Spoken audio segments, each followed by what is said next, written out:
Bonjour à tous et bienvenue à notre webinaire La force de l'utilisateur final dans la conception de systèmes numériques en partenariat avec le CATI.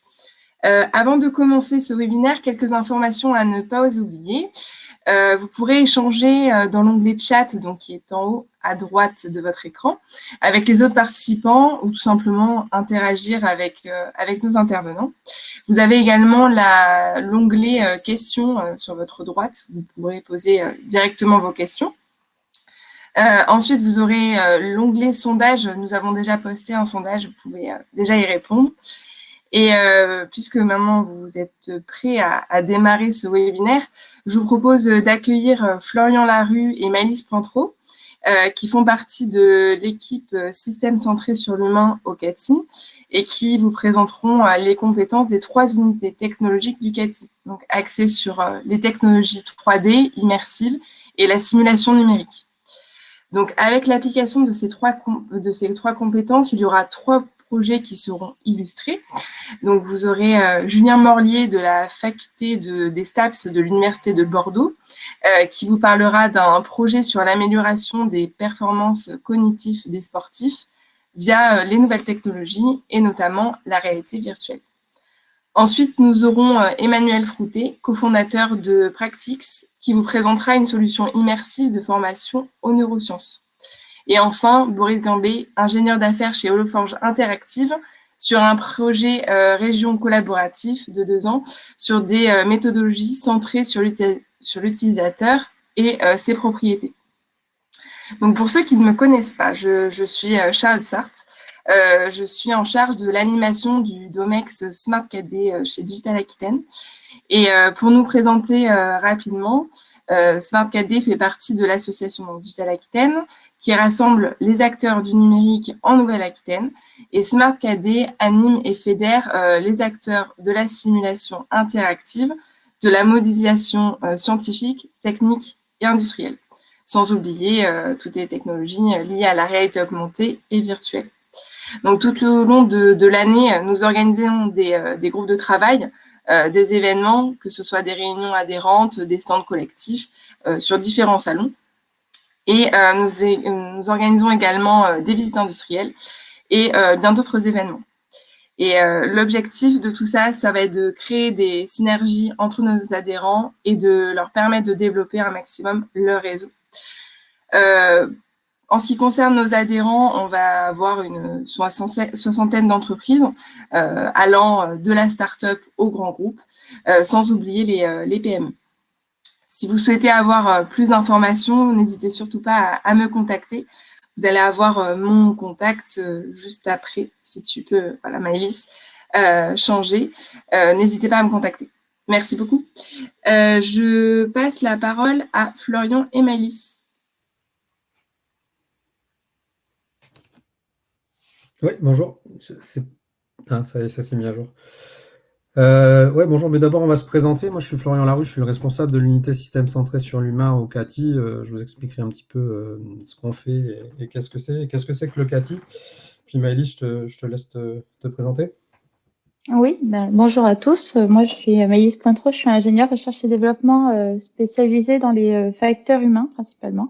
Et je suis rattachée à l'équipe de Florian, système centré sur l'humain du CATI. Voilà. Et toi, tu bosses beaucoup sur les problématiques liées à l'humain et les technos immersives. Avec les nouvelles technologies principalement immersives, mais pas que. Et sur l'aspect cognition. Voilà. Ok. Bon, je vais faire d'abord une présentation du CATI, puis ensuite une petite présentation des compétences que l'on a dans le domaine du facteur humain lié aux technologies immersives. Et puis après, on va illustrer en fait le propos avec 3 projets, avec 3 entreprises ou universités qui ont bien voulu nous accompagner sur le sujet. Donc, merci déjà aux 3 intervenants qui vont continuer la présentation en suivant. Donc, avant de commencer, je vais faire une petite présentation du CATI parce que c'est une structure qui est un peu particulière. Le CATI, en fait, c'est une association à but non lucratif qui est un centre de transfert de technologie. Alors, je vais expliquer après ce que c'est que le centre de transfert de techno. Mais en gros, c'est une association qui est soutenue en partie par le conseil régional. Je dis bien en partie parce qu'on n'est pas un laboratoire, en fait, on est une entité privée. Et donc, le conseil régional nous soutient en partie, et on a des fonds privés à aller chercher par le biais de projets avec des entreprises ou des laboratoires. Donc, un centre de transfert de techno, en gros, l'idée, c'est de prendre les technologies ou les méthodologies des laboratoires et de les amener à maturité. Alors, pourquoi on fait ça? Parce qu'aujourd'hui, on s'aperçoit qu'il y a un petit peu un trou dans la raquette lorsqu'il y a des technologies qui sortent des laboratoires ou des universités.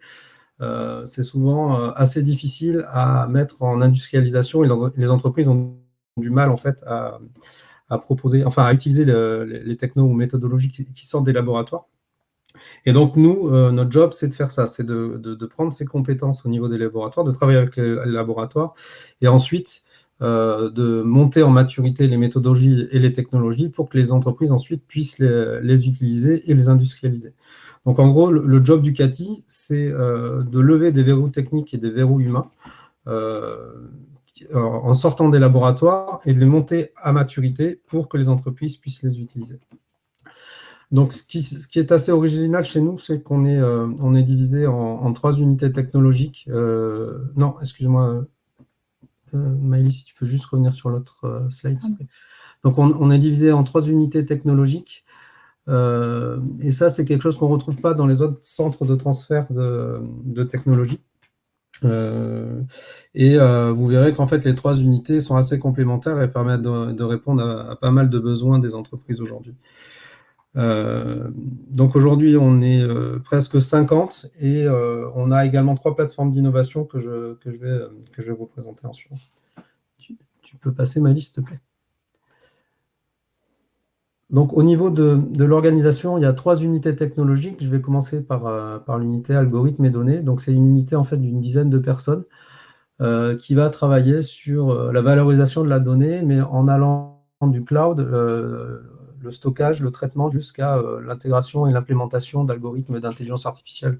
Alors, je fais exprès de prendre le gros mot intelligence artificielle, mais c'est un peu voulu parce que dedans, cette unité va travailler tout ce qui est lié au big data, la blockchain, simulation numérique, deep learning et ces sujets-là. Donc, un exemple d'accompagnement, il y a des boîtes qui ont pas mal de données qui sont issues de leur système d'information, je sais pas, d'objets connectés qui vont remonter dans leur système d'information. Ils ont du mal à la valoriser. Donc, le CATI a des ingénieurs et des docteurs qui vont récupérer les données, les annoter, les taguer, les formater correctement pour qu'ensuite on puisse les intégrer dans un système, dans un algorithme en fait, et qu'on puisse valoriser cette donnée. On a une deuxième unité qui s'appelle l'unité système cyberphysique, c'est une unité pareil d'une dizaine de personnes qui va accompagner les entreprises sur la conception en gros de cartes électroniques, de systèmes embarqués et également de toutes les technologies de communication, donc les réseaux de communication qui sont nécessaires aux IoT. Donc, un exemple de projet, ça peut être une boîte qui a un problème technique sur une carte électronique. Et bien, on a les ingénieurs et le laboratoire pour démonter la carte, pour refaire le circuit électronique, pour en fait stabiliser le système et intégrer les algorithmes d'IA embarqués à mettre en place s'il y a besoin. Et puis, on a une 3e unité qui est un peu particulière, c'est l'unité système centré sur l'humain qu'on va vous présenter aujourd'hui. C'est une unité composée d'une dizaine de personnes qui sont issues du monde de la recherche et du monde du privé. L'idée, c'est d'accompagner les entreprises dans la bonne intégration de l'humain avec les nouvelles technologies. Alors, quand on parle de bonne intégration, en fait, c'est accompagner sur des méthodologies pour mieux comprendre l'humain en amont de la conception du système. Alors, comprendre l'humain dans son usage, dans ses propriétés motrices, cognitives, dans son activité, dans son métier, et ensuite concevoir la technologie en fonction de tout ça. Pourquoi on fait ça? Parce qu'on s'aperçoit aujourd'hui que beaucoup de boîtes sont quand même assez technocentrées et pensent tout de suite à la technologie sans penser à l'usage final. Et quand on a des boîtes qui viennent nous voir, et en fait, c'est trop tard. Ils ont oublié certaines problématiques humaines à prendre en compte. Et c'est trop compliqué de refaire le système, ça coûte trop cher parce que la boîte a trop investi. Et donc, ça devient compliqué pour eux d'aller plus loin. Donc, il y a des méthodologies qui existent aujourd'hui pour prendre en compte toutes ces thématiques-là. Et c'est le travail de notre équipe. Donc, il y a pas mal de compétences dans l'équipe, mais on se centre beaucoup sur l'acceptabilité du numérique, enfin, des usages innovants, la conception de nouvelles interactions en machine, et une grosse partie sur l'intégration de l'humain dans les technologies immersives, parce qu'il y a une partie physiologique et cognitive qui est hyper importante en fait dans ces thématiques-là, mais on y reviendra un peu plus tard. Donc l'équipe, c'est une équipe composée d'ergonomes, de psychologues, de docteurs en sciences cognitives. Il y a aussi des ingénieurs en réalité virtuelle ou augmentée. Il y a aussi des docteurs en réalité augmentée. Voilà, c'est une équipe qui est assez transdisciplinaire. Voilà, tu peux passer, Malice, s'il te plaît.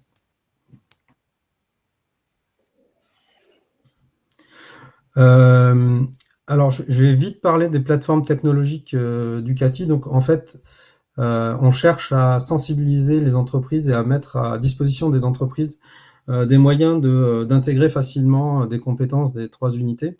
Et c'est des moyens qui se veulent libres, ouvertes et gratuites ou pseudo-gratuites.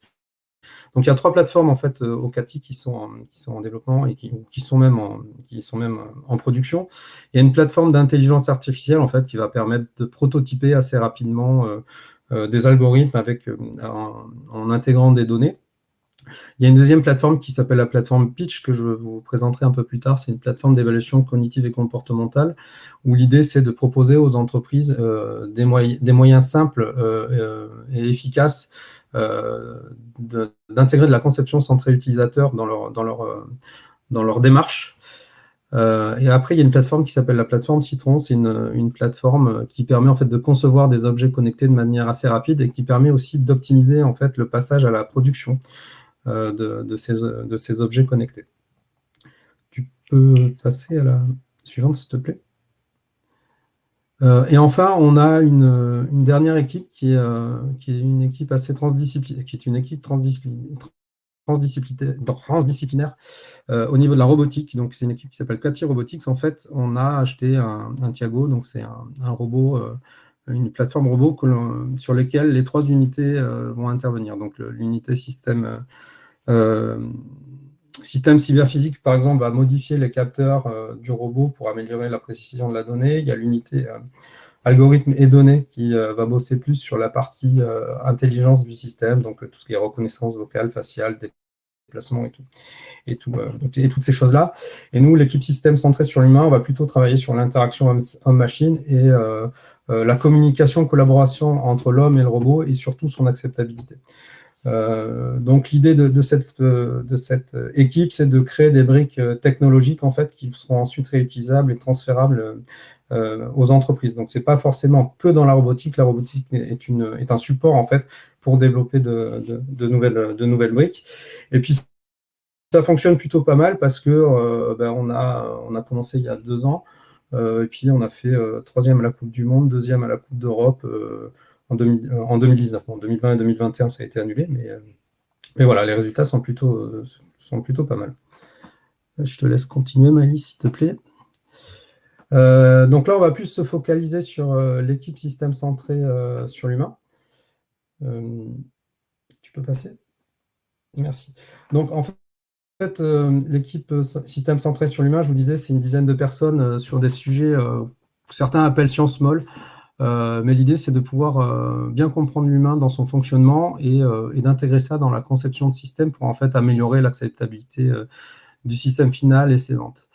Aujourd'hui, on n'est pas orienté sur des marchés, mais par contre, on a pas mal de demandes sur certains marchés. Donc, on a beaucoup de demandes dans le domaine du transport. On a 3 projets européens dans ce domaine-là.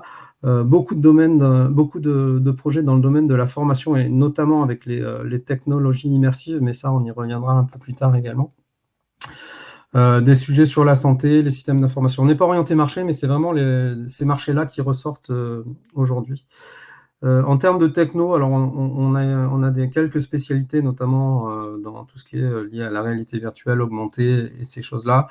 L'intelligence artificielle appliqué à l'humain aussi, et tout ce qui est le monitoring physiologique. Pareil, je reviendrai sur ce sujet un peu plus tard. Tu peux passer, Maëlys, s'il te plaît.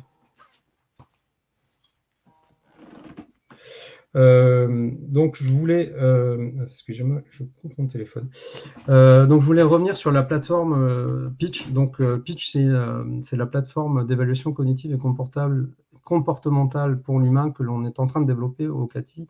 L'idée de cette plateforme, en fait, c'est d'apporter toutes les compétences nécessaires aux entreprises pour faire de la conception centrée utilisateur. Aujourd'hui, ce qu'on s'aperçoit, c'est que la conception centrée utilisateur, c'est une thématique qui est très peu prise en compte par les entreprises parce que ça coûte cher, parce que ça demande beaucoup de compétences qui sont transversales et transdisciplinaires. Et donc, on a créé une plateforme qui est aujourd'hui sous la forme d'un site web qui va permettre, qui va essayer au moins d'optimiser un peu toutes ces compétences pour permettre aux entreprises de créer leur propre test utilisateur. Donc, Pitch, aujourd'hui, en fait, c'est une base de données de protocoles expérimentaux que nous, on utilise déjà en interne. Et l'idée, en fait, c'est de mettre à disposition des entreprises tous ces protocoles expérimentaux pour faire passer les tests utilisateurs. Donc, c'est une plateforme qui permet de créer des protocoles, qui permet de les récupérer, qui permet de faire passer des tests utilisateurs. Il y a une base de données de questionnaires, de méthodologies d'évaluation. Et la plateforme va permettre en fait de créer, faire passer les expérimentations et récupérer les données. Donc aujourd'hui, elle est en phase de test en interne chez nous. Elle a été validée en fait de notre côté parce que nous on l'utilise constamment dans nos projets. Ça permet en fait de s'assurer en fait qu'il y a un vrai besoin et qu'elle répond à des problématiques liées aux facteurs humains. Et on espère qu'elle sera mise à disposition à partir du deuxième semestre 2021. Tu peux passer, Maïs. Merci. Voilà. Alors, en termes de... Je voulais vous présenter un projet de recherche appliqué que l'on est en train de mettre en place et qui est en lien avec les technologies immersives. Donc, aujourd'hui, on a une thèse CIFRE avec STAPS Bordeaux, où l'idée, c'est d'étudier le comportement humain par le biais de l'analyse physiologique et d'arriver à détecter des états cognitifs particuliers. En fait, pourquoi on essaye de faire ça, notamment dans le domaine de la réalité virtuelle, c'est qu'on s'aperçoit en fait que lorsqu'on fait passer des questionnaires ou des choses comme ça, les réponses, elles sont très différentes en fonction de l'état de la personne, et donc on essaye de trouver des moyens qui sont moins intrusifs et plus précis pour monitorer l'état cognitif de la personne. Aujourd'hui, par exemple, on travaille sur l'analyse du mouvement pour s'assurer, pour anticiper, par exemple, le mal des simulateurs. À quoi ça peut servir ce type de solution pour les entreprises? C'est de se dire que soit on peut faire passer un test à un utilisateur en amont et de se dire que la technologie de la réalité virtuelle ne serait peut-être pas la technologie adaptée à la personne parce qu'on va savoir que la personne aura le mal du simulateur, ou alors ça peut permettre aussi d'adapter en fait le contenu numérique pédagogique, enfin le contenu numérique en fonction du mal du simulateur de la personne. Donc on a ce premier sujet, puis il y a un autre sujet sur lequel on travaille qui est arriver à s'assurer qu'une personne en face d'un système numérique est bien en train d'apprendre. Donc on est en train d'implémenter des méthodologies, encore une fois, basées sur l'analyse du mouvement, et qui vont permettre de s'assurer en fait que lorsque la personne utilise un système numérique, il est bien en train d'apprendre.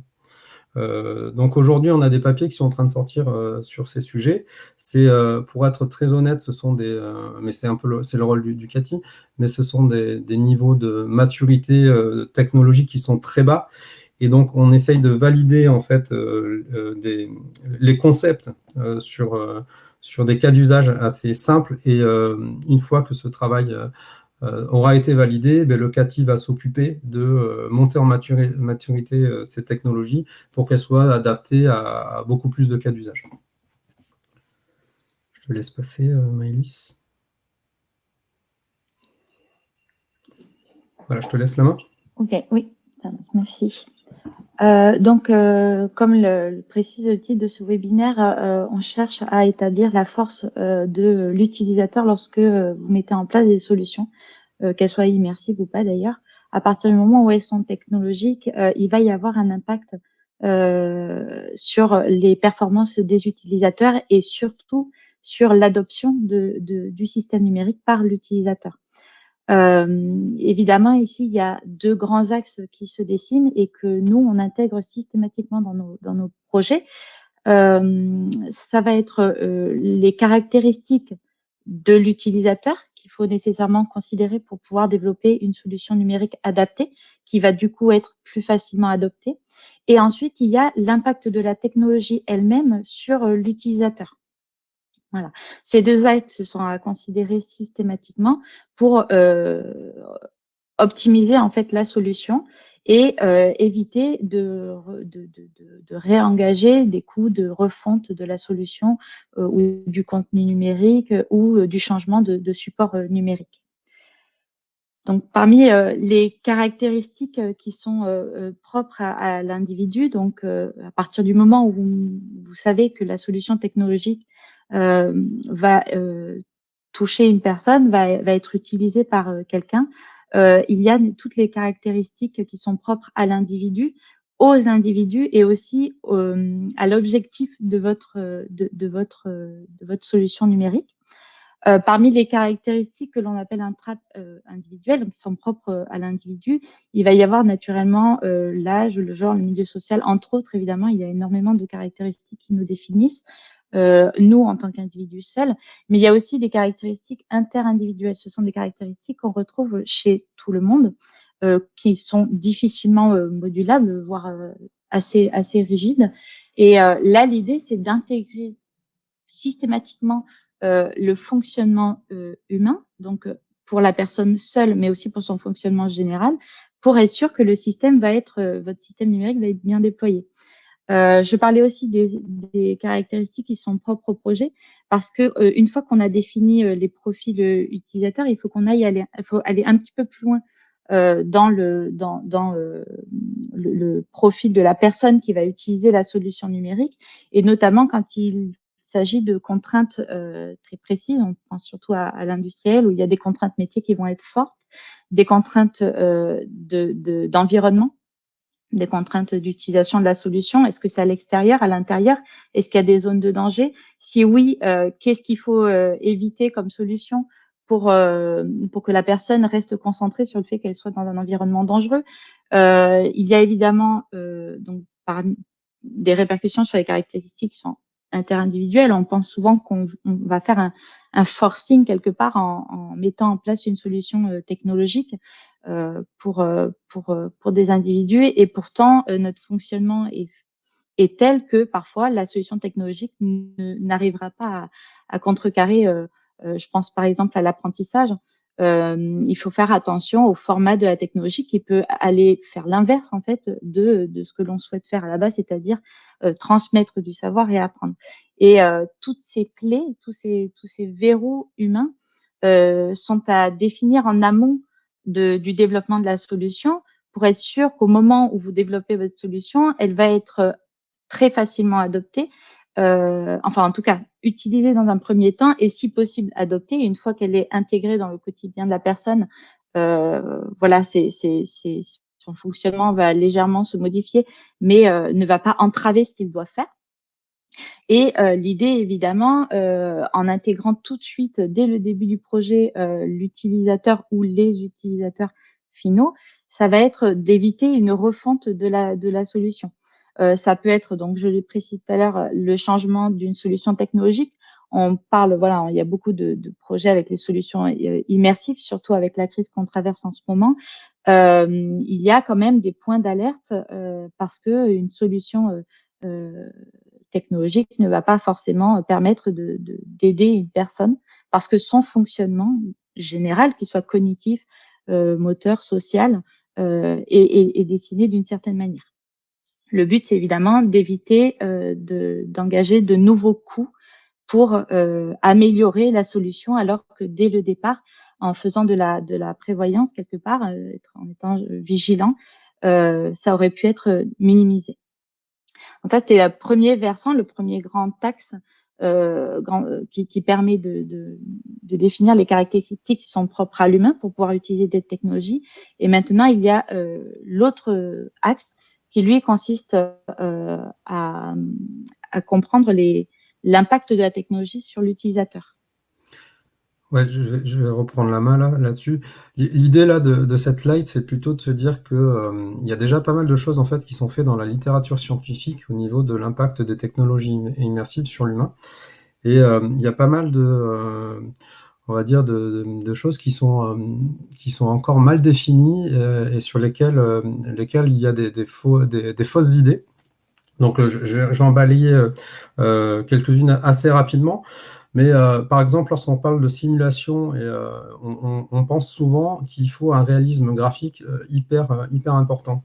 En fait, dans la littérature scientifique, il y a plein d'études déjà qui montrent que le réalisme graphique n'est pas forcément vecteur d'amélioration des performances de l'utilisateur. Donc, en fait, c'est un peu ce que le CATI peut apporter dans ce type de projet, c'est d'avoir cette réflexion sur quel est l'impact du réalisme sur la performance et l'acceptabilité de l'utilisateur. Et quel est le coût aussi, parce que avoir un réalisme hyper important, et ben ça a un coût de développement et de maintenance qui peut être, qu'il faut prendre en compte. Il y a un autre sujet qu'on entend souvent, c'est tout ce qui est lié à l'immersion dans les technologies, avec les nouvelles technologies. On se dit toujours qu'il faut être le plus immergé possible pour être le plus performant. Et alors ça, c'est faux. C'est complètement faux. En fait, quand on est immergé, tout ce qui se passe au niveau du système cognitif et perceptif, en fait, c'est un peu des tromperies qui sont proposées par la technologie, et l'humain n'est pas forcément habitué à utiliser ces changements de paradigme, on va dire, sensoriels. Et donc, il y a toujours une réflexion à apporter en se disant quel est le niveau de réalisme nécessaire pour que j'améliore ma performance.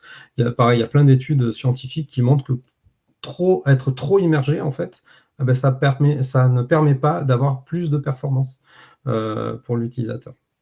Et enfin, il y a un dernier sujet qui est très important, mais que beaucoup de monde connaissent maintenant aujourd'hui dans le domaine de la 3D, c'est tout ce qui est lié au mal des simulateurs.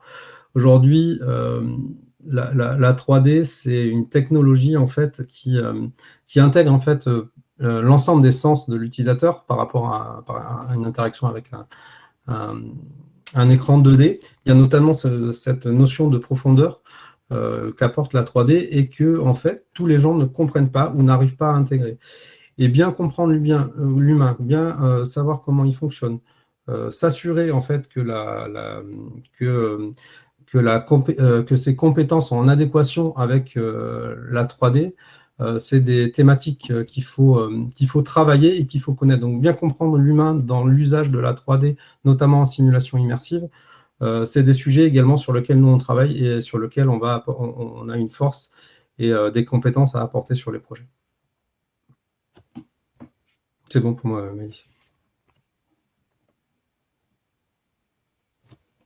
On t'entend pas, Maëlys. Ah, ça n'avait pas été actif, désolé.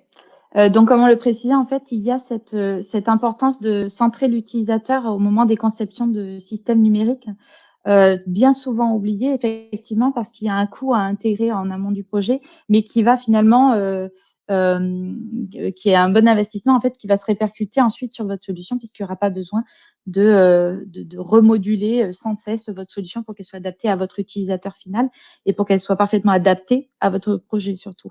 Les points clés, évidemment, ça va être d'optimiser l'acceptabilité pour qu'elle soit, que votre solution technologique soit bien utilisée, et de penser à deux cas de figure, le fait qu'il y a une utilité qui est perçue par la personne va vous dire qu'elle ressent qu'il y a il y a un impact ou positif ou négatif de la solution, mais il faut aussi la mesurer. On pense parfois qu'on fonctionne d'une certaine manière, et pourtant quand on mesure, on ne fonctionne pas de cette manière-là.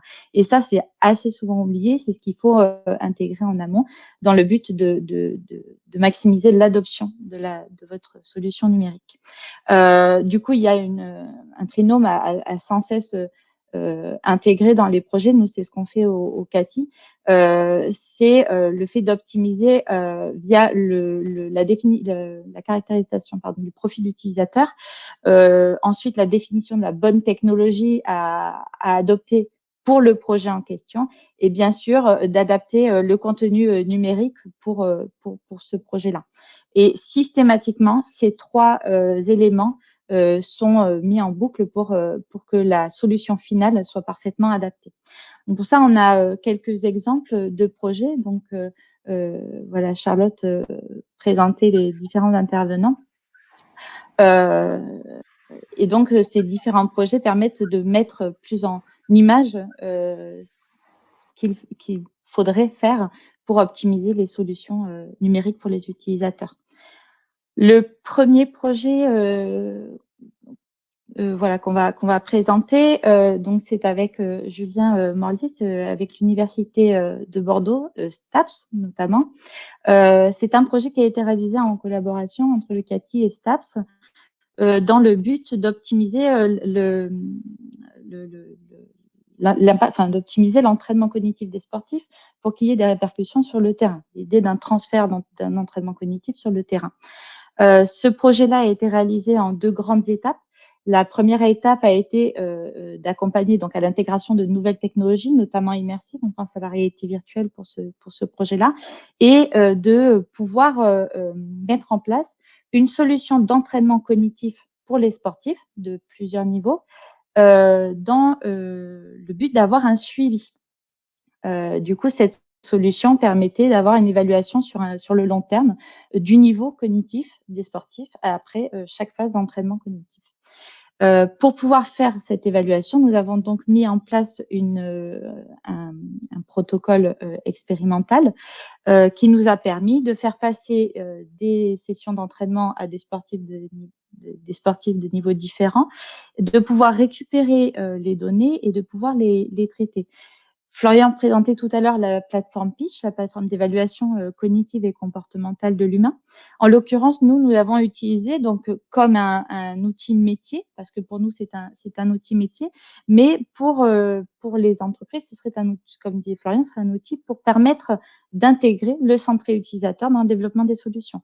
Ici, Pitch nous a permis de créer le protocole expérimental, de mettre en forme ce protocole avec des outils d'évaluation, donc c'était des échelles, des questionnaires, voilà, tout format d'évaluation. Et les participants qui réalisaient leur entraînement en réalité virtuelle ensuite pouvaient passer sur Pitch pour faire cette évaluation, ce qui nous a permis de recueillir les données qui étaient assez intéressants. Je vais laisser la parole à Julien. Enfin, je ne sais pas si tu m'entends. Ouais.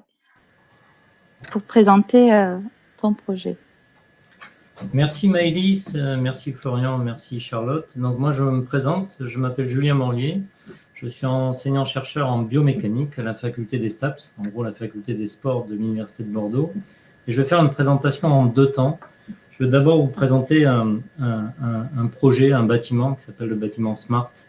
Donc on est dans une conférence SMART 4D. Quand j'ai choisi le nom du bâtiment, je me suis dit que SMART c'était pas mal. Et ensuite, on va revenir sur le projet collaboratif que nous avons mené avec le CATI autour de l'entraînement cognitif des sportifs. Donc, le programme SMART, c'est une plateforme au sens universitaire du terme, c'est-à-dire que c'est un bâtiment qui va sortir de terre début 2023 et qui est là pour problématiser ce qu'on appelle la performance motrice humaine. Donc, en gros, au départ, c'était une salle de sport et puis on s'est dit qu'à l'université, ça serait pas mal d'avoir aussi une salle de sport instrumentée, connectée.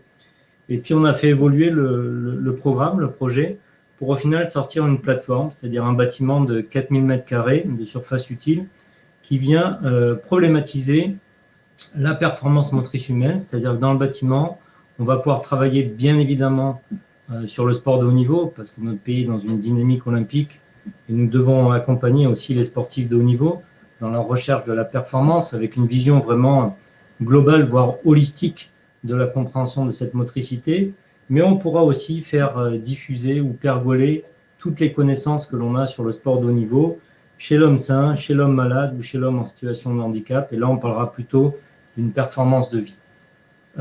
Donc, ce projet de bâtiment, il est financé dans le cadre de l'opération Campus Voilà, donc c'est un bâtiment de l'Université de Bordeaux, avec des financements qui viennent de la métropole, de la région, de l'État.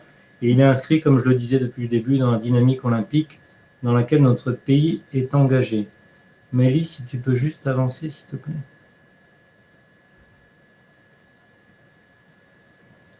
Donc le bâtiment, il vient se positionner sur une plaine dite de Rocancourt.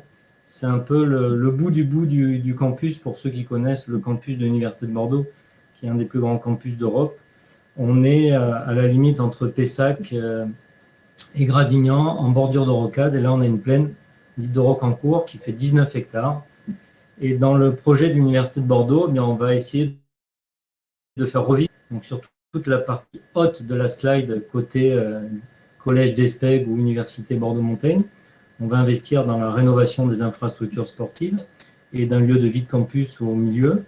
Et ensuite, sur la partie basse de la plaine, on va utiliser la dévolution du patrimoine pour créer un quartier qui va être tagué autour de la problématique en gros sport, santé, bien-être. Et l'ensemble des structures qui viendront se mettre sur cette plaine pourront venir dialoguer, discuter avec le bâtiment Smart. Tu peux mettre la prochaine diapo, s'il te plaît, Maëlys. Donc le bâtiment Smart, comme on le voit sur cette diapo, donc c'est 4200 mètres carrés qui est dédié à la pratique, à l'étude du sport et de la motricité humaine. C'est-à-dire que chaque lieu de pratique donnera un lieu à la captation d'informations et de manière un peu plus générale, l'ensemble des gens qui rentreront dans le bâtiment pourront servir à alimenter la vie du bâtiment et à mieux comprendre la problématique de la motricité humaine. Donc on a un bâtiment qui vient agréger à la fois un gymnase instrumenté, connecté, qui vient avoir une grande salle de recherche, j'y reviendrai, dans laquelle en gros, pour avoir une idée, on peut sauter à la perche pour vous donner la dimension de la salle de recherche. On a d'autres lieux de pratique sportive comme une salle de danse, une salle de fitness, on aura un simulateur de golf, on aura une salle de préparation physique, mais on aura aussi des lieux d'enseignement, des salles de collaboration numérique, on aura un hall d'accueil et aussi un projet important qu'on développe, c'est tout ce qui est vulgarisation, diffusion du savoir scientifique. Et on se dit qu'utiliser le média sport ou le média motricité humaine pour remettre les lycéens, pour redonner le goût aux sciences aux lycéens, ça peut être quelque chose d'intéressant. Donc on porte avec Cap Science un volet sport de Cap Science dans le bâtiment. Si tu peux avancer la diapo, Maëlys. Donc le bâtiment, c'est 12 millions d'euros d'investissement, donc 2 millions d'euros pour la recherche et l'innovation. Et comme on est sur une problématique de facteur humain, voilà, en gros, tous les outils de recherche et d'innovation, ils viendront accompagner, étayer les humains qui rentreront dans le bâtiment. Donc on a beaucoup réfléchi notamment sur l'innovation, et j'y reviendrai, à comment l'innovation peut, quand elle est bien centrée sur l'humain, répondre à des problématiques humaines et venir accompagner à la fois le cadre de la recherche, donc ça on fait très souvent à l'université, mais aussi le cadre de la formation, mais aussi accompagner la vie de campus, c'est-à-dire qu'on a des jeunes étudiants sportifs de haut et de bon niveau, on en a à peu près 400 qui sont accompagnés dans notre université de Bordeaux, et ces jeunes-là, ils s'entraînent parfois 2 fois par jour. On veut faire de ce bâtiment un lieu d'épanouissement pour ces jeunes qui pourraient trouver à la fois des lieux de formation, des lieux d'entraînement, mais aussi des lieux où ils peuvent se poser pour continuer à étudier sous forme un peu de ceux qui connaissent les learning centers. Voilà. Donc on a conçu un bâtiment un peu intégré et on a dès la conception du bâtiment, donc dès qu'on a choisi en fait le consortium qui construit le bâtiment, c'est-à-dire l'architecte, les bureaux d'études du bâtiment, mais aussi un bureau d'études du numérique, on a choisi de concevoir de manière intégrative toute la recherche et l'innovation dès la phase de conception du bâtiment. Prochaine diapo, s'il te plaît, Maëlys. Donc voilà, donc ce qu'on voit d'abord, c'est un gymnase. Donc ce gymnase, il est instrumenté, il est connecté, il est intelligent parce qu'on travaille sur un maillage de caméras. Donc on les aura à différents niveaux pour capter de l'information vidéo. Et ces caméras, elles sont intelligentes parce qu'elles pourront à la fois renseigner le professeur d'EPS, l'entraîneur, avec un retour visuel. Vous avez un écran géant là, qui fait à peu près 40 mètres carrés sur la droite de la slide. Et donc, on pourra avoir un retour d'information visuelle très simple, en temps direct, en temps différé. Mais on travaille aussi sur des projets de vision par ordinateur avec 3 laboratoires. Donc, c'est un projet qui s'appelle le projet CRISP, voilà, qui permettent en fait de rendre les caméras intelligentes au sens où les caméras, quand elles ont vu suffisamment de données qui sont annotées, elles sont en capacité de reconnaître l'activité et d'augmenter cette activité par les facteurs pertinents de l'activité. Et ce qui est intéressant, c'est que le matériau de recherche qui est créé pour les gens qui travaillent en vision par ordinateur, en machine learning, en deep learning, qui sont plutôt des étudiants de la partie sciences et technologies, le matériau de recherche, c'est-à-dire les bases de données annotées, sont créées par les étudiants STAPS qui, eux, ont l'expertise de l'activité physique et sportive et qui viennent se filmer, qui viennent séquencer les vidéos et qui viennent donc annoter. On transmet ce substrat de recherche à des ingénieurs qui développent la reconnaissance de l'activité. Et troisième niveau que pourront faire ces caméras, c'est faire de la motion capture dit markerless. Donc la motion capture, c'est un champ important. Florian a montré 2-3 diapos là, sur sa présentation, qui permet en fait de reconstruire la cinématique 3D de l'individu. Donc pour ce faire, on utilise plutôt pour l'instant des systèmes dits optoélectroniques avec des marqueurs qu'on vient placer sur l'individu.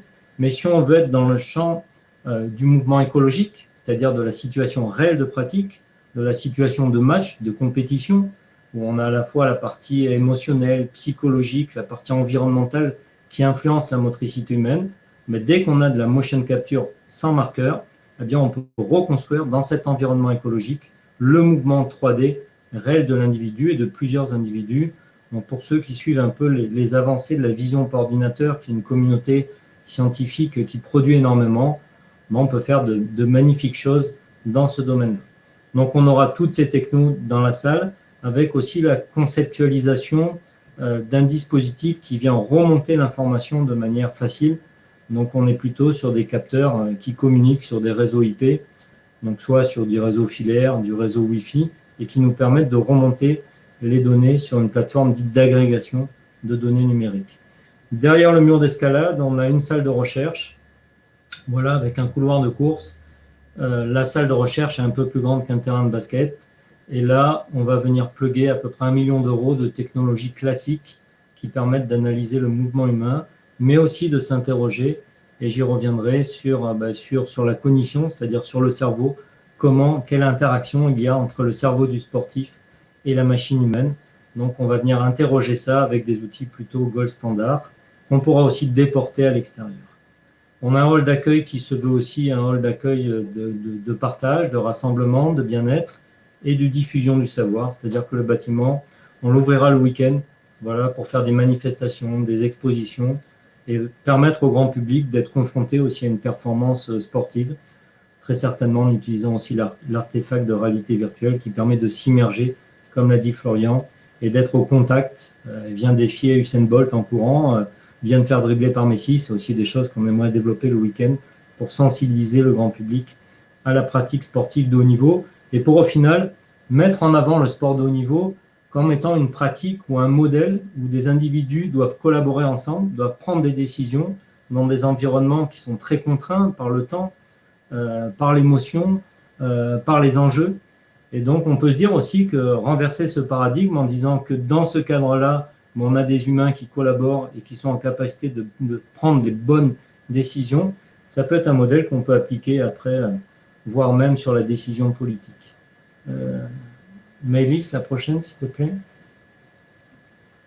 Donc le bâtiment, comme je le disais, il a été conçu pour remonter de l'information facilement. Donc on a un espèce de système d'exploitation du bâtiment qui est très utilisé sur le côté bâtimentaire pour gérer en gros le rendement énergétique du bâtiment. Et on va adosser à ça une couche qui nous permet de capturer de l'information dans l'ensemble des lieux de pratique, dans la salle de recherche, mais dans tous les lieux de pratique, avec des objets connectés, et de remonter ces informations sur une plateforme d'agrégation numérique pour avoir une compréhension un peu globale de cette motricité humaine et aussi pour suivre, pour accompagner l'ensemble des gens qui vont rentrer dans le bâtiment. Donc on a envisagé un certain nombre de diffusions, de services qu'on pourrait rendre à travers le bâtiment, parce que l'enjeu du bâtiment, c'est bien d'amener des non-sportifs dans le bâtiment pour venir utiliser les ressources du bâtiment. C'est vraiment un enjeu de taille, et de faire en sorte qu'on ait des chercheurs, des sportifs, des non-sportifs, des industriels qui viennent utiliser la plateforme. Prochaine diapo, Amélie, s'il te plaît. Quand on a conçu le bâtiment, on s'est mis en mode voilà, de co-création. Donc, on a fait un certain nombre d'ateliers, voilà, à la fois avec l'architecte. Alors là, je dois dire qu'on est tombé sur un architecte qui est vraiment centré sur l'utilisateur, c'est-à-dire qu'il a répondu à l'ensemble des demandes qu'on lui faisait au fur et à mesure. Et on a vu un bâtiment qui a évolué dans son architecture, hein, dans son design, dans sa conception. Et puis, on a aussi fait un certain nombre d'ateliers de co-création avec des partenaires du monde sportif, des partenaires du monde industriel, des partenaires du monde de la création, pour dire comment l'ensemble de ces individus pourraient au mieux utiliser le bâtiment. Prochaine diapo, Maëlys, s'il te plaît.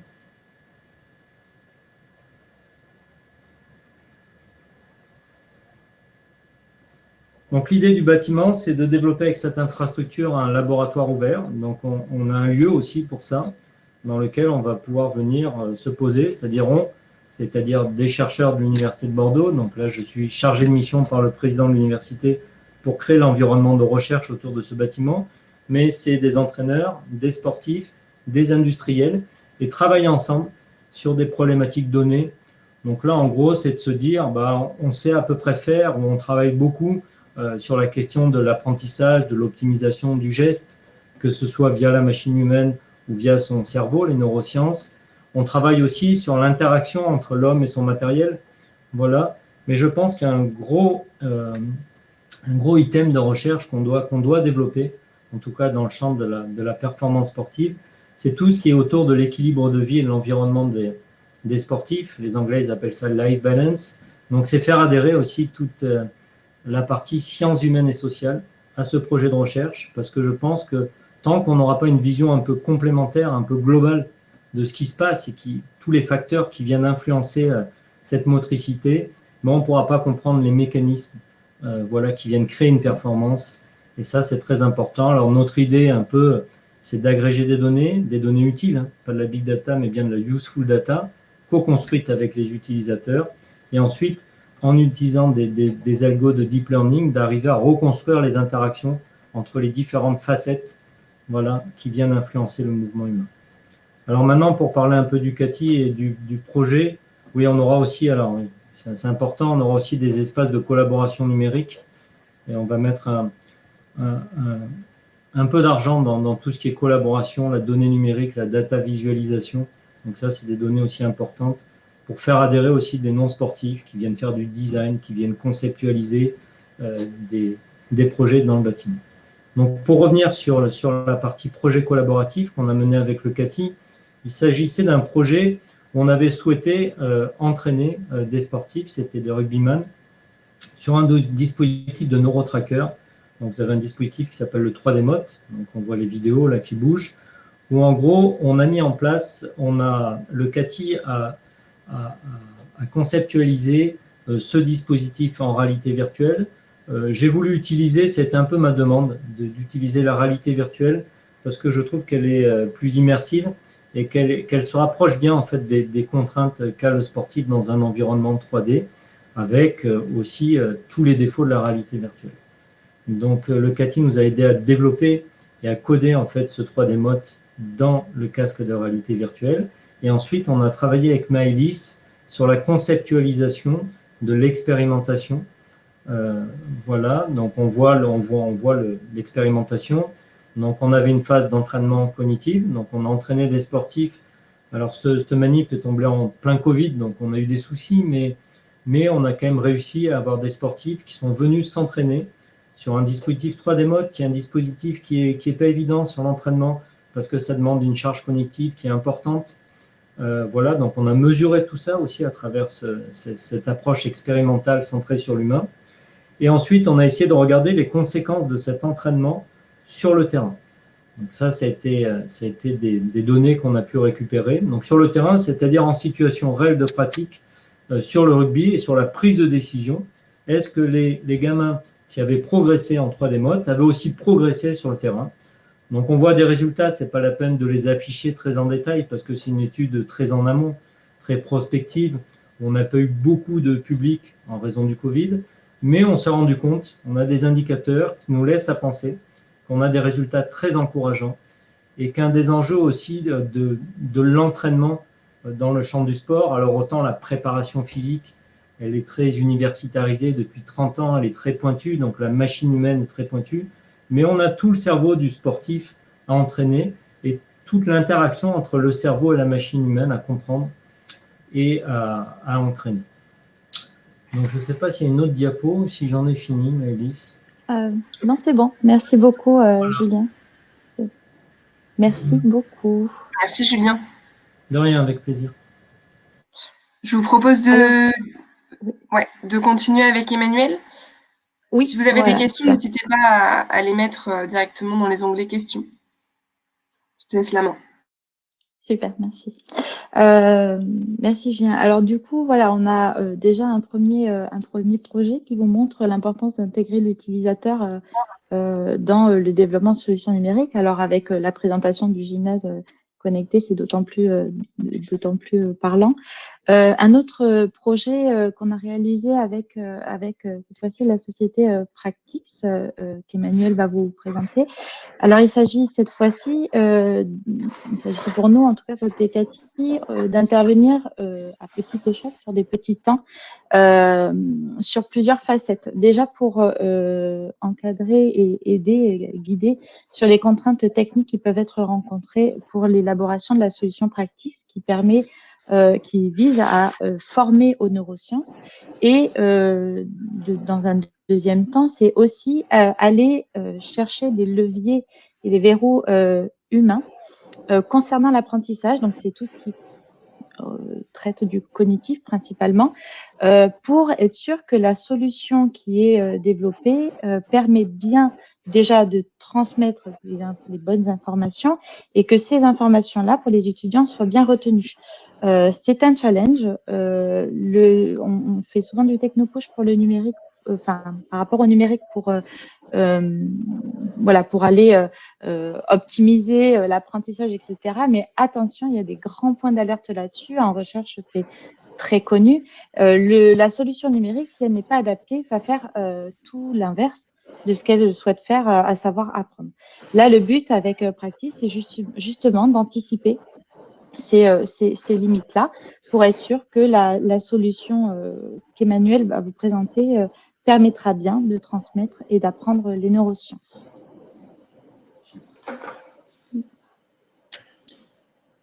Je te laisse la parole, Emmanuel. Ouais, merci. Merci, bonjour à toutes et à tous. Donc, Emmanuel Frouté, je suis le cofondateur et dirigeant de la société Practix. Alors, je vais faire un petit historique, mais malgré tout assez rapide. Practix, c'est un projet qui est né lui aussi à l'Université de Bordeaux, qui est à l'honneur aujourd'hui. Alors, moi, j'ai fait d'autres choses dans ma vie. J'ai une formation d'historien, j'ai travaillé dans le milieu du vin, j'ai monté une boîte événementielle essentiellement liée au vin. Et puis après, j'ai un peu enseigné et j'ai atterri à l'université, on peut dire ça comme ça, sur un projet européen qui s'appelait, le programme s'appelait Tempus, qui faisait du capacity building, renforcement des capacités pour les pays frontaliers de l'Union européenne, frontaliers de la zone d'influence. Et donc là, il s'agissait de monter une formation à 11 universités en neurosciences et biotechnologie, un master, qui allait se gérer en partie à distance, compte tenu de l'éloignement des différents partenaires. Alors ça, c'était en 2010, donc avec les débuts de l'enseignement à distance via Google, etc. On a bien développé ce projet, on a réussi à faire à peu près tout ce qu'on voulait, des visioconférences, des cours à distance, des exercices, etc. Par contre, pour la pratique, la mise en pratique et les DTP, les travaux pratiques, là, il y avait un vrai souci. Il y avait un souci à deux niveaux. Il y avait un souci qui préexistait, c'est-à-dire que les étudiants n'avaient pas suffisamment accès au laboratoire pour aller travailler faire des manipulations sur les animaux, faire de l'expérimentation animale, se former au design expérimental et à la démarche expérimentale.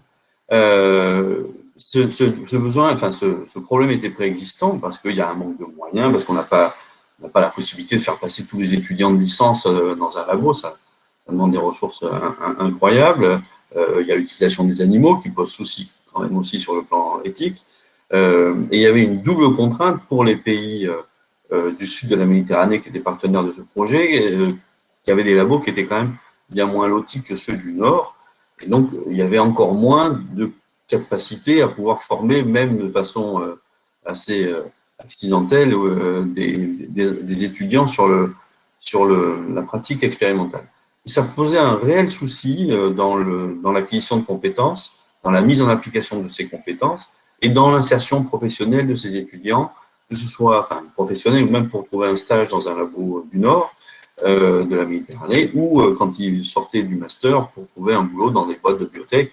On travaille notamment avec le Maroc, qui est un pays de offshoring aussi en ce qui concerne l'industrie pharmaceutique. Donc, il y avait un besoin de la part des employeurs d'avoir des étudiants un peu plus facilement qualifiés. Donc, on a réfléchi avec Marc Landry, qui est mon associé dans ce projet, qui est professeur de neurosciences et physiologie à l'université de Bordeaux.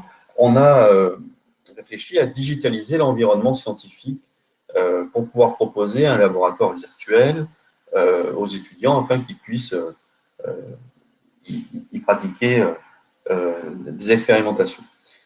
Le projet pratique, ça a été incubé, maturé, on va dire, à l'université de Bordeaux. Ensuite, on a été incubé chez Unitech, qui nous a mis en relation avec le CATI, et donc la boucle est bouclée.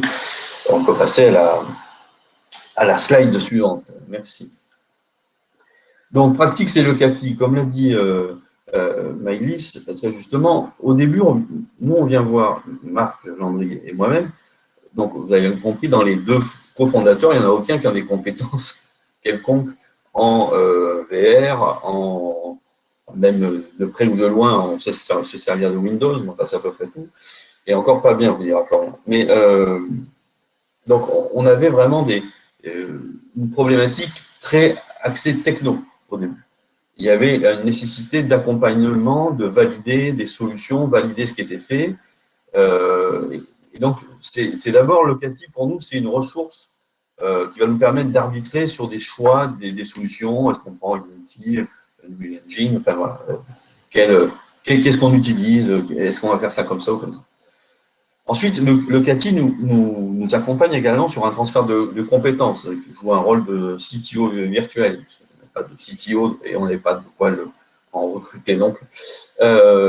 Et puis ensuite, il forme d'abord un stagiaire qui vient travailler sur le projet et qui est, au lieu d'être logé chez nous, est déporté au CATI de façon à ce qu'il puisse avoir au quotidien des gens qui soient capables de l'encadrer convenablement et pour pouvoir le faire avancer en lui assurant une expertise technique que nous, on n'était pas en mesure de pouvoir assurer. Et ensuite, le CATI, depuis, on a recruté, on a structuré des équipes, mais vient toujours de façon ponctuelle ou sur des éléments particuliers, renforcer, apporter de l'expertise. On sollicite le CATI toujours pour arbitrer, valider, pour faire un peu se questionner un petit peu. Et donc, en dernier, l'accompagnement sur le facteur humain. Je dis en dernier parce que chronologiquement, c'est un peu comme ça que la collaboration s'est faite. Et c'est aussi comme ça qu'on a, nous, réfléchi notre projet. Notre principale difficulté dès le début, Practics, donc on s'est fondé, la société a été créée en 2018, c'était de trouver, de faire une POC et de faire un démonstrateur de façon à pouvoir montrer aux gens un peu partout l'intérêt de pouvoir accéder à ces laboratoires virtuels. Qui c'est qui pouvait être intéressé par ça? Les universités, les lycées également. Donc nous, on voulait notre POC et notre POC. Et donc la réflexion sur le facteur humain, alors on est dans l'équipe, il y a un champ de neurosciences, une expertise en neurosciences assez prononcée, donc on n'est pas complètement ignorant des problématiques de cognition, mais comme on avait la tête dans le guidon, on n'était pas forcément centré dessus. notre premier focus était la simulation de la souris. On voulait avoir une souris qui se déplace, c'est partiellement le cas, qui se déplace comme une vraie souris parce que on savait qu'un certain nombre de nos futurs clients, donc des enseignants-chercheurs, allaient exiger ce degré de réalisme, même si, Florian l'a souligné, le réalisme n'est pas forcément toujours un bon vecteur sur le plan de la cognition. En attendant, pour pouvoir passer le filtre de nos premiers prescripteurs, il fallait qu'on arrive à fournir quelque chose d'assez précis en termes de déplacement sur eux. Donc, la souris. Ensuite, le focus était l'enseignant. Qu'est-ce qu'on peut faire pour lui faciliter la vie, pour faire en sorte qu'il puisse accepter notre solution, l'utiliser sans trop se prendre la tête, que ce soit l'enseignant-chercheur à l'université ou l'enseignant au lycée. Surtout, ne pas lui compliquer la tâche et faire en sorte que la solution soit très intuitive. Mais on oublie quand même dans ces réflexions, je schématise un peu, mais c'est pour mettre un peu plus accentuer un peu plus sur notre processus et l'apport du CATI dans notre réflexion. L'élève arrive finalement après. Et l'utilisateur final, pour reprendre le titre du webinaire d'aujourd'hui, c'est bien l'élève. Alors, le prof est juste avant lui, mais c'est l'élève qui réalise, et c'est par le bon accomplissement de l'expérience de l'élève que le prof sera satisfait et obtiendra des résultats satisfaisants.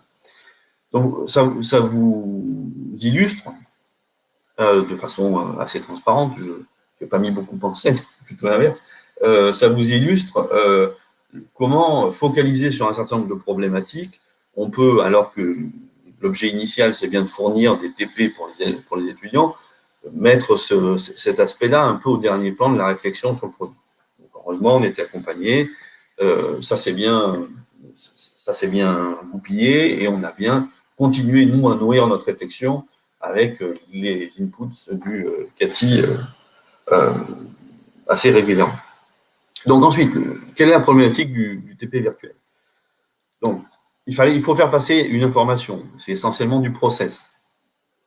On souhaite assez impérieusement que les élèves, les apprenants, renforcent leur apprentissage et par une mise en situation, soit en mesure de valider certains choix, de se tromper, de recommencer, etc. Donc, il faut faire passer de l'information scientifique, de la pédagogie. Il faut de l'engagement, il faut stimuler l'apprenant.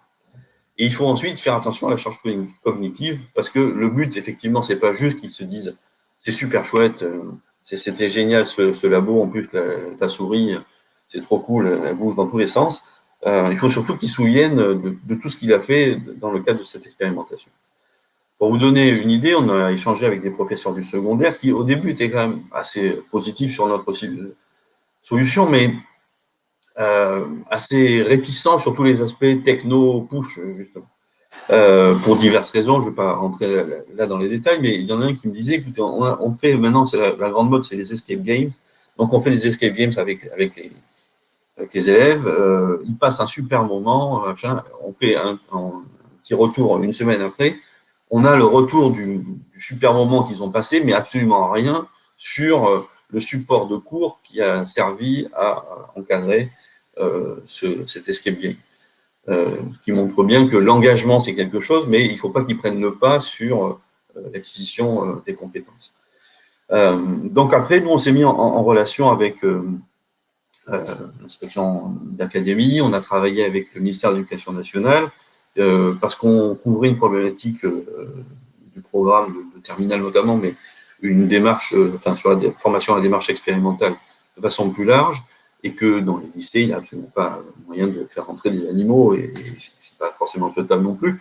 Donc, il y avait cette volonté assez affirmée du ministère de l'Éducation nationale d'avancer sur ce TP. Donc, on a commencé à intégrer, et c'est là aussi que le CATI est venu nous éclairer de temps en temps, des enseignants dans la co-construction du produit, afin qu'ils correspondent à leurs demandes.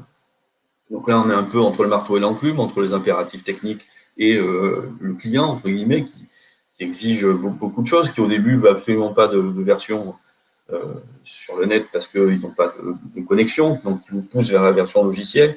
Et puis finalement, le Covid arrive et tout le monde est à la maison, et puis vite, il faut accélérer, il faut quelque chose disponible en ligne. Donc, on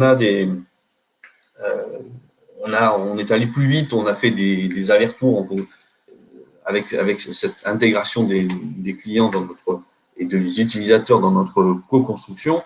Mais c'est là que l'apport du CATI a aussi été intéressant dans la structuration et le rappel sur le facteur humain. C'est-à-dire qu'il y avait des demandes des enseignants qui parfois dépassaient l'objectif pédagogique. Et lors de nos réunions, Maïlis a assisté à quelques-unes, il a quand même fallu rappeler que l'objectif était quand même l'acquisition de la connaissance et le fait que l'élève passe à travers cette expérimentation de façon assez intuitive et que l'information le pénètre, mais qu'elle demeure. Voilà. Donc ça, c'était sur cet aspect-là, l'apport du CATI a été très, très intéressant pour nous et la poursuite de cette logique-là a été dans la construction de tests utilisateurs et la réalisation de ces tests. Alors, ils ont été en partie impactés parce qu'ils devaient se faire en présentiel, en classe. Le deuxième confinement est arrivé, enfin le troisième, pardon, on ne sait plus. Et il est arrivé et on n'a pas pu exploiter les résultats complètement sur comment ça se passe d'organiser ce TP virtuel dans une salle de classe avec les étudiants. Donc maintenant, si vous voulez, on va passer à la slide suivante. Ça c'est la vidéo, c'est ça? Oui, c'est ça. Voilà. Je vous mets une petite vidéo qui vous présente rapidement le projet.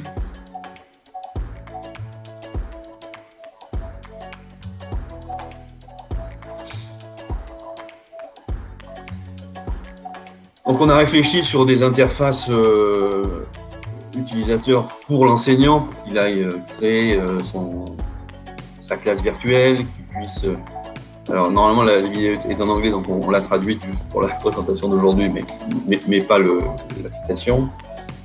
Donc, on a du process, on a de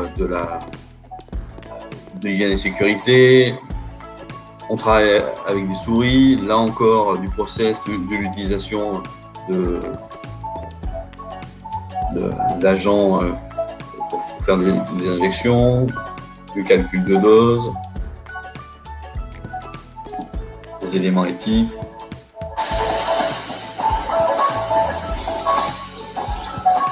Donc là, en fait, c'est le cœur d'expérimentation. Je ne pourrais pas vous le faire trop long, mais l'objectif, c'est de bien d'observer un animal dans un dispositif expérimental pour mesurer son état de stress et d'anxiété. On génère des résultats que l'on peut exploiter et on a un suivi individuel et collectif des élèves. Donc ça, maintenant, ce projet-là, il va être déployé dans les lycées de Nouvelle-Aquitaine. Enfin, en tout cas, c'est en discussion et on va commencer à le diffuser aussi dans d'autres universités, ainsi que dans d'autres pays, le Royaume-Uni ou d'autres pays d'Amérique du Sud, par exemple. Donc voilà, ça c'est l'aboutissement de nos réflexions. Alors, je ne vous ai pas montré, j'ai été assez transparent sur nos allers-retours dans la conception du projet. Je ne vous ai pas montré toutes les différentes étapes par lesquelles on est passé sur le plan graphique également, parce que je n'ai quand même pas passé mon temps assis à la branche sur laquelle je suis assis. Mais voilà, encore une fois, pour rappeler que dans ce qui était notre contrainte à nous, c'est-à-dire d'intégrer le ressenti et l'expérience de l'élève, tout en devant passer à travers le filtre de l'enseignant qui n'a pas la même perception de l'outil, parce que les enseignants sur lesquels on a fait essayer, il y en a pas mal qui ont eu du mal à naviguer dans l'expérience, alors que les élèves, c'était beaucoup plus intuitif. Donc, c'est dans cette double contrainte de devoir satisfaire des prescripteurs moins technophiles et des utilisateurs finaux beaucoup plus perméables à ce type de techno, que le CATI nous a bien accompagnés dans la conception de notre produit qui, a priori, a l'air de satisfaire aux enseignants et au ministère. Parce c'est toujours une bonne chose. Voilà, j'en ai terminé. Merci beaucoup, Emmanuel. Merci, Emmanuel. Merci. Alors, est-ce qu'il y a des questions? Alors, pouvez-vous nous donner une idée de l'enveloppe financière d'un tel projet? Le mien ou celui de Julien? Celui de Julien, c'est… le nôtre, l'enveloppe financière, alors on a été accompagné également par la région de Nouvelle-Aquitaine, par le ministère de l'Éducation nationale. On est aux alentours de 150 à 200 000 quand même, en comptant léger. Voilà. Si on ne stabilise pas tout, ça coûte quand même ça de structurer. Alors là, en fait, je vous ai montré, il y a un TP, mais en fait, il y a 4 TP, mais enfin, peu importe. Ce que je veux dire, c'est que le gros du travail, c'est quand même assez long. On peut faire plus vite, on peut faire mieux, mais sur d'autres travaux au sein de l'université, sur des TP virtuels en métrologie ou en sciences de l'ingénieur, on était pareil sur des enveloppes aux alentours de 200 000. Voilà. Moi, je pense que maintenant, on saura faire avec moins, évidemment, mais c'est le début qui est un peu coûteux. Et tout l'intérêt aussi d'intégrer tout de suite l'utilisateur pour éviter de faire, donc c'est ce qu'on disait un peu tout à l'heure, hein, de faire les refontes, de faire des modifications, d'améliorer, etc., pour être sûr d'obtenir ce qu'on veut. Évidemment, là, plus tôt vous anticipez les contraintes utilisateurs, puisque ce sont quand même des contraintes, qu'elles soient positives ou négatives, moins vous aurez de budget, d'enveloppe supplémentaire à prévoir pour améliorer la solution. Et du coup, pratique, ça à tout de suite anticiper. Et en plus, avec les échanges entre les différentes parties, parce que là, il s'agit à la fois d'avoir des retours en neurosciences, d'avoir des retours côté éducation nationale, mais aussi que la solution soit optimale. Et forcément, ça demande d'être assez prévoyant là-dessus pour ne pas faire gonfler le budget global, in fine. Oui. Et puis, il y a une contrainte de temps aussi, c'est qu'à un moment, il faut sortir quand même le produit sur le marché. Donc, les itérations, c'est bien, mais faire et défaire, c'est pas possible. Ouais. Bon, je vous propose qu'on continue pour rester dans les temps. Boris, c'est à toi. Alors, pardon. Donc, le dernier projet que l'on va présenter, donc c'est Boris qui va présenter Holoforge. C'est un projet région collaboratif avec le CATI où on travaille sur l'optimisation de la solution de réalité mixte pour l'utilisateur. La technologie donc est particulièrement mature, elle fonctionne extrêmement bien. L'idée maintenant, c'est de trouver des points de levier, des guidelines qui permettent aux utilisateurs d'adopter la solution. On le voit très rapidement en réalité virtuelle, réalité augmentée, etc. La réalité augmentée est quand même assez développée sur le quotidien. Il y a une petite vague qui se fait côté réalité augmentée, réalité virtuelle aussi, mais c'est un peu plus difficile. Et c'est là où on voit que même si techniquement les solutions numériques sont matures, pour autant, elles ne sont pas nécessairement adoptées sur le quotidien ou utilisées. Et il faut trouver le pourquoi du comment, en fait, comment faire en sorte d'optimiser ces solutions. Et c'est ce qui a lancé le projet dont Boris va vous parler, entre Holoforge et le CATI. Je te laisse la parole. Bonjour à tous. Avant tout, merci à Smart4D et au CATI pour la préparation de ce webinaire. Merci également aux personnes qui constituent l'auditoire. Je me présente donc rapidement. Je suis Boris Gambet. Je suis aujourd'hui présent avec une double casquette. Une casquette d'ingénieur d'affaires pour la société Holoforge Interactive, mais également une casquette d'ingénieur cogniticien, étant diplômé de l'ENSC. Et je remarque d'ailleurs dans l'auditoire un ancien camarade de promotion que je salue amicalement. Donc, je vais commencer par une rapide présentation du contexte de la société Holoforge et notamment le groupe auquel nous appartenons, à savoir Asobo Studio. Un petit problème de mise en page, mais rien de très grave. Donc Asobo Studio, pour ceux qui connaissent, c'est un studio de jeux vidéo qui fait parler de lui en ce moment avec des licences qui marchent assez bien. Donc c'est un studio qui a une vingtaine d'années, qui a connu une croissance maîtrisée sur son histoire et qui a diversifié son activité. En 2011, on peut notamment s'arrêter sur un événement assez unique pour un studio de jeux vidéo, puisque nous avons décidé de diligenter une partie de la société aux côtés de Microsoft pour travailler sur un nouveau dispositif qui allait voir le jour à l'époque, qui est l'HoloLens 1. Et l'idée, c'était de voir comment cette expertise 3D peut être mise à profit sur des devices qui sortent un peu de l'ordinaire, et pour essayer de commencer à envisager le jeu vidéo de demain dans ses nouvelles modalités.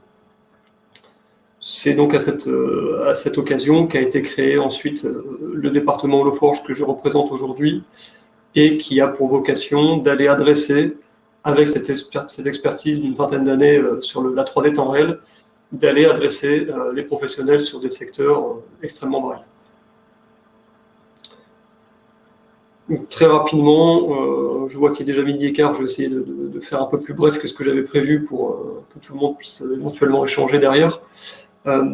Voilà, des licences plus ou moins connues, certains titres vont vous parler, d'autres un peu moins. Juste, je note qu'en 2012, on commence déjà à toucher à des choses un petit peu originales avec l'abord de la Kinect. Donc la Maïs, tu peux enchaîner. En 2016, on vient asseoir un peu plus solidement cette volonté de diversifier l'activité avec la création du département HoloForge, et notamment les premières applications en HoloLens. Je vais aujourd'hui vous en présenter 3. Et juste très rapidement, 2 licences qui font qu'aujourd'hui, on peut dire que nous sommes en train d'écrire de très belles pages chez Asobo Studio. Une licence sur un jeu d'aventure historique qui nous a permis de récolter 6 Pégases, dont celui du meilleur jeu vidéo l'année dernière, il y a 2 ans, pardon. Et l'année dernière, une licence un peu plus connue, celle de Microsoft Flight Simulator, qui est intéressante puisqu'elle montre, par un exemple très concret, que la frontière entre le jeu vidéo et le monde professionnel n'est pas si opaque que cela, puisqu'on voit de plus en plus arriver des évolutions techno issues du jeu vidéo qui, par rebond, finissent par bénéficier au monde professionnel sur des secteurs extrêmement variés. Voilà, cette slide vous montre un peu la diversification de l'activité au fil des années. Donc au départ, forcément, du PC, de la console, mais également depuis des choses un petit peu plus exotiques. Et aujourd'hui, je vais m'arrêter sur le device qui est en haut à gauche de la slide, qui est le HoloLens, et pour lequel on va prendre 3 cas d'usage très concrets. Donc, en contrepoint de ce que mes 2 précédents collaborateurs ont pu présenter, donc de manière un peu académique, là on va être sur du concret, sur de l'applicatif. Une première réalisation, donc Framatome. Framatome, pour ceux qui connaissent, ça commence à être un acteur qui fait du bruit, hein, puisque ça fait plusieurs années qu'il est leader sur le secteur de la construction et de la maintenance des centrales nucléaires. Et il fait du bruit également sur le secteur des nouvelles technologies, puisqu'il a été un peu le pionnier. Ça fait maintenant 5 ans que nous les accompagnons sur justement comment venir un peu rompre ces process qui étaient perçus parce qu'ils étaient poussiéreux au départ, comment venir rompre cette monotonie des usages avec, je viens tout d'un coup bouleverser un peu le quotidien de mes opérateurs, je viens leur mettre entre les mains un outil qui est qui a un potentiel extrêmement fort. Et donc l'idée a été, au fil des itérations, au fil des itérations, de voir, tu peux lancer la vidéo, Maëlys. Is a major international player. Sans le son, c'est possible. On ne peut pas couper le son. On ne peut pas couper le son. Bon, ben alors du coup, je vous invite à écouter ce que nous raconte cette belle voix off anglaise. Nuclear energy market. The company designs, manufactures and installs components and fuel for nuclear power plants and offers a full range of reactor services. We have been working with HoloLens to learn how it can help us deliver safe and competitive services to our customers based on innovative solutions and value-added technologies. So the CETIC in Châlons is the official French training center for nuclear industry. We work in difficult environment with a lot of risk. The nuclear power plant has to be shut down in order to replace the fuel. The main challenges are, first of all, the dosimetry. On va peut-être s'arrêter là sur l'image. Voilà, parfait, merci Maïs. Si on peut enlever le petit bandeau publicitaire sur le bas de l'image, ce serait idéal. Sinon, tant pis, je fais sans. Malheureusement, ouais. Donc en fait, vous avez sous les yeux une représentation qui illustre assez bien l'application. Donc mon persona, mon utilisateur final, c'est un opérateur qui intervient en centrale nucléaire. Donc on imagine quand même un persona déjà assez spécifique, hein, soumis à une dose de stress assez importante et évoluant dans un environnement extrêmement exigeant. L'idée, c'était de se servir de l'HoloLens pour venir quelque part un peu lui faciliter la tâche. Donc vous pouvez entreapercevoir derrière le bandeau qui est sur le bas de l'écran une carte de chaleur qui est au sol et qui est en réalité la résultante de relevés de dosimétrie qui sont faits via des boîtiers disposés à différents endroits de la structure. Jusqu'à présent, cet opérateur, il avait un petit boîtier sur lui et il le consultait régulièrement pour savoir s'il était en zone dite chaude ou en zone dite froide, entre guillemets, s'il était soumis à une dose de radio importante ou non. Et le casque a eu ce premier atout de venir agréger cette information et d'exonérer l'opérateur final de cette tâche un peu rébarbative qui consiste à s'assurer, voilà, via des relevés manuels que je suis en zone froide. Le casque vient afficher en temps réel une carte de chaleur qui vient synthétiser tous ces relevés. Ça, c'était un des premiers apports significatifs. Je laisse continuer. HoloLens, we can see the contamination cartography. Before the activities, we can see where we have to put the containers or equipment. We can win time and safety. If all the field workers can have an HoloLens, they can share a same vision.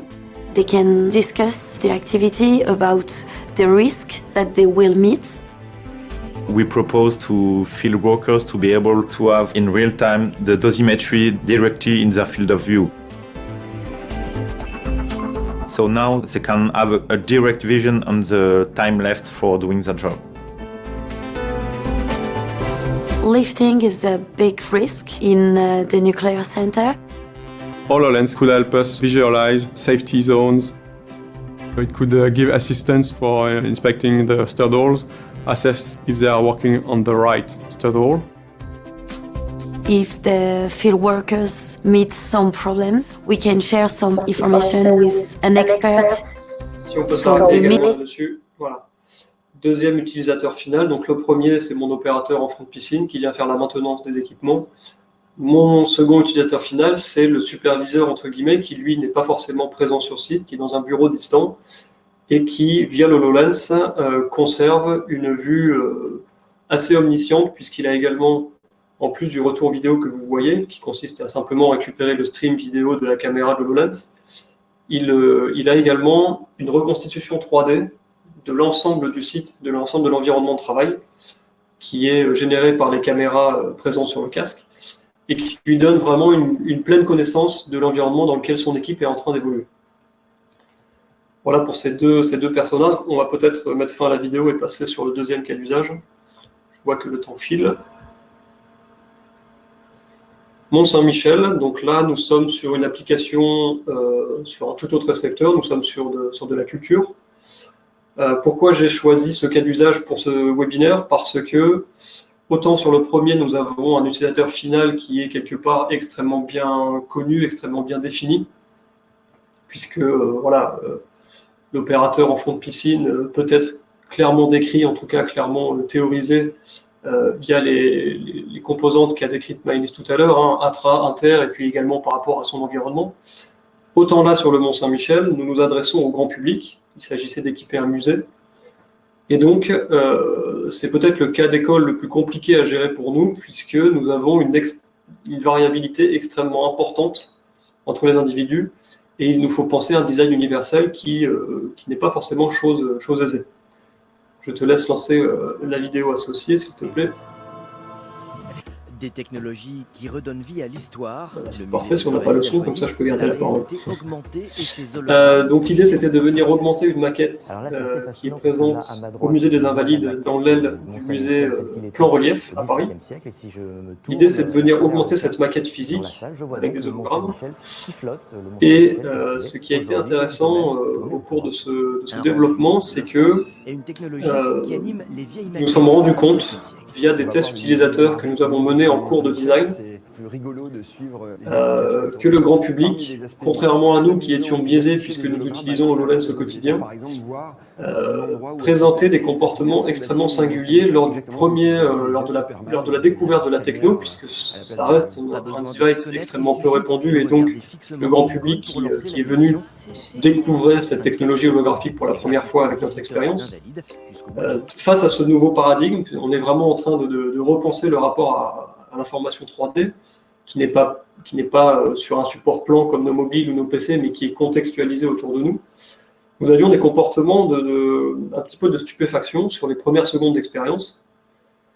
Et donc, les personnes, en réalité, n'étaient, d'un point de vue cognitif, pas du tout disponibles pour emmagasiner quelque information que ce soit. Donc, cette expérience, elle est intéressante, puisque nous avions au départ prévu un design où, dès le début, voilà, nous commençons une explication historique sur l'architecture, sur les ordres religieux qui se sont succédés. En réalité, nous avons dû penser une petite phase d'introduction, avec un tutoriel un petit peu de décrispation, qu'il s'agissait de désankyloser l'utilisateur du casque, avec un petit tutoriel qui, sous couvert d'une narration, le forçait à se déplacer, pour bien lui faire comprendre que l'hologramme est présent, est ancré dans la pièce et qu'il peut se déplacer autour, il peut détourner le regard, il peut revenir sur la maquette, l'hologramme persiste.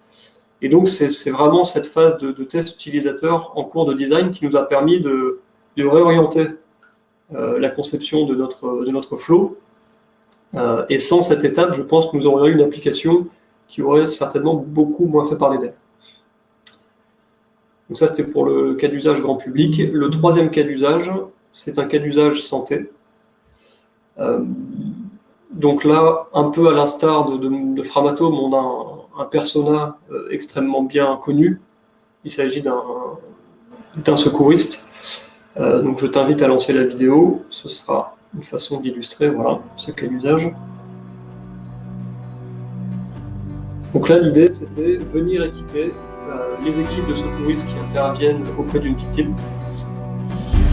Le casque a donc une valeur de synthèse, puisque le secouriste qui est entouré d'un armada de capteurs va utiliser une interface holographique qui vient synthétiser les constantes vitales. Si on peut s'arrêter juste sur cet écran, 30 secondes. Vous avez en haut à gauche donc l'ensemble des fonctions. Jusqu'à présent, ce secouriste devait manuellement, un peu comme l'opérateur Framatome devait manuellement aller voir son dosimètre. Cette fois-ci, le secouriste aurait dû aller voir son tensiomètre, son cardiomètre. Avec le HoloLens, il s'exonère ces tâches puisque le casque connecté aux appareils vient synthétiser cette information.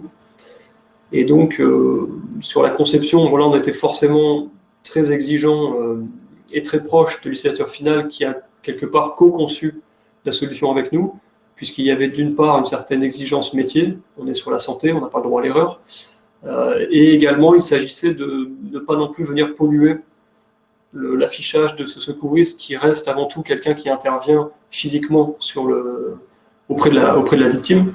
Donc les informations se devaient d'être affichées de manière intelligente, au bon moment et aux bons endroits. Donc voilà pour ce troisième cas d'usage. On va peut-être passer la vidéo, je vois qu'on arrive au bout du créneau du webinaire. Juste très rapidement la dernière slide. Donc le rapport que nous avons aujourd'hui au facteur humain. Si je devais résumer très rapidement, auparavant nous faisions des préconisations empiriques, on faisait appel au bon sens. Désormais, on va essayer de le faire, on va continuer à le faire, mais avec une méthodologie un peu plus structurée. Les observations sur site, alors désolé pour les puristes, j'ai peut-être un peu dévoyé les termes, elles étaient chaudes pour nous, puisqu'en fait, on se rendait en centrale nucléaire, on se rendait auprès des secouristes pour observer le quotidien de ces personnes. C'est bien, c'est une bonne chose de le faire en temps réel sur site, mais c'est également bien de le faire de manière un peu plus froide, avec du recul, avec des entretiens directifs ou semi-directifs, une fois la journée de travail terminée, en essayant d'aller également sonder des profils variés, des opérateurs avec des âges variés, des diplômes de différents niveaux, pour avoir une connaissance vraiment fine de l'environnement de travail. Et enfin, troisième apport de cette collaboration avec le CATI, jusqu'à présent, nous faisions un peu du one-shot, hein, il faut l'avouer, on est toujours pris par le temps lorsqu'on est régi par les impératifs du privé, donc des développements qui pouvaient être parfois uniques. L'idée avec le duo que forment Maïlis et un thésard Cifre chez nous, c'est de prendre un peu de recul, de ne pas être asphyxié par un planning avec un livrable au bout, mais de prendre ces mois de collaboration là devant nous pour réfléchir justement à une boîte à outils qui consisterait à additionner des moyens d'interagir avec ce nouveau paradigme d'information qu'est l'hologramme. Et ensuite, lorsqu'une commande nous parvient, lorsqu'on doit réaliser un nouveau projet, venir piocher dans cette boîte à outils en fonction des personas qu'on a en face, donc en fonction ce qu'on appelle les fameuses idiosyncrasies, hein, inter, intra et également liées à l'environnement, pour essayer de viser juste dès le début de la conception. Voilà, j'ai volontairement un peu accéléré le rythme de parole parce que je ne voulais pas déborder. Si vous avez des questions, Merci beaucoup, Boris. Alors, n'hésitez pas si vous avez des questions. Alors, il y en a une. La réalité augmentée apporte des bénéfices manifestes pour l'utilisateur final sur ces cas d'usage. Dans le cas des métiers à risque nucléaire, les tests utilisateurs montrent-ils l'émergence de nouveaux risques liés à cette technologie? Très bonne question de Yacine. Ouais. C'est un peu ce que commençait à dire tout à l'heure Maïlis, c'est-à-dire que c'est bien de prendre en compte les composantes humaines. Il est également impérieux de garder à l'esprit les composantes liées à l'environnement dans lequel nous, on vient s'installer. En l'occurrence, vous avez pu le voir sur la vidéo, l'environnement de travail en centrale est extrêmement contraignant. Vous avez des échafaudages, des rambardes, des différents niveaux, vous avez énormément de personnel qui navigue au même instant. Et donc, le choix s'est porté sur cette HoloLens qui permet de conserver une vue sur l'environnement qui nous entoure.